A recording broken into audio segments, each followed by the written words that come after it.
Hey guys, welcome to day 19. I'm doing multiple takes because I keep kind of dragging on about things and going on tangents. So I'm gonna try and keep this as short and as concise as possible. Today I'm talking about how the Disney blueprint of being a dad almost messed my life up. And what does that mean for you who are a fighter, you who are gonna become a dad, or you who are fathers already.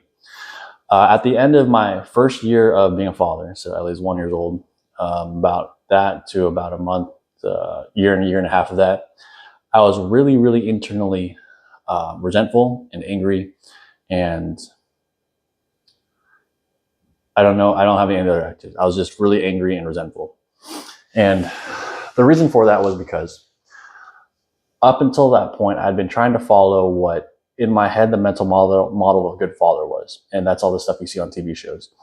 You see the father who's incompetent, he's out of shape, he doesn't do anything outside of work, he just does the bare minimum at work. He goes home and he's a second mom at home. He doesn't lead. He's not trying to grow himself. Usually they're aloof, they're not paying attention, they're the goof, and they're just the butt of all jokes in the show. Like, think about the dad from Stranger Things. Think about Marshall from How I Met Your Mother. Who else? The father in Encanto has no special powers, and he just gets himself hurt all the time and is healed with magic cookies. That's like the only Disney thing I've seen recently. But essentially, I was trying to follow. Subconsciously, I was trying to hold these people in my head as good mental models for what a good father should be, and what the media was telling me that a good father should be. And I just found myself at the end of a year and a half of being a dad, really resentful and really angry. And I knew something had to change. And I wasn't about to blame my wife or blame my kids for the situation I was in, because any situation you're in life is your fault. So what can you do to affect your situation to make it better? Well, part of it was I joined and I met up with other dads who were strong, other dads who looked like they had their act together, other dads who were in happy marriages. And I started looking at them and their models and their values of what they do and how they lead their families. And I started emulating a lot of that. Now, I do want to put it aside though, my dad taught and showed how to be a good father. And he set a good foundation for me as a man.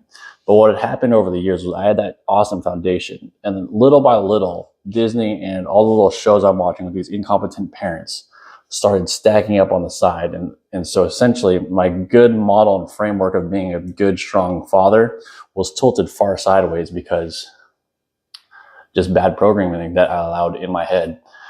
And so I'd end up in this precarious situation.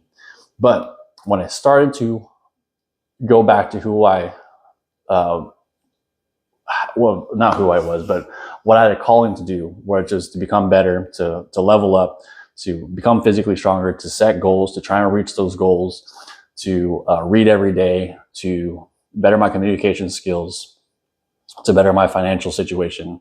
And I try and strive for those every day. What I found was in my marriage got a lot better. It was never on the rocks. I was never in that situation. But I did see that it was headed into that situation. I did not want to be there. So quickly steered the ship, made sure to do that. Besides that, I started growing in those areas. I started leading and taking that a lot more seriously. And then at the very last part of it was I essentially just made sure that I was accomplishing what I needed to accomplish on a daily basis first, before giving way for other things. And what I had found was I was able to meet my family with better energy, and I was able to be more present for my wife and be more present for my kids. I believe because I know more so where I'm going. My wife feels a lot better about where we're going. She feels a lot more secure with me taking the lead. She feels a lot more secure about my decisions. She feels a lot more secure that she's with someone who is growing versus someone who's just okay decaying slowly over time. And so my message to you guys, to try and keep this short and concise, is as you're growing up, watch the mental programming and the models you're following subconsciously. Watch for the people who you're trying to aspire to be and strive to be them every day. Just because you become a dad does not mean you get to be disqualified from striving to become better.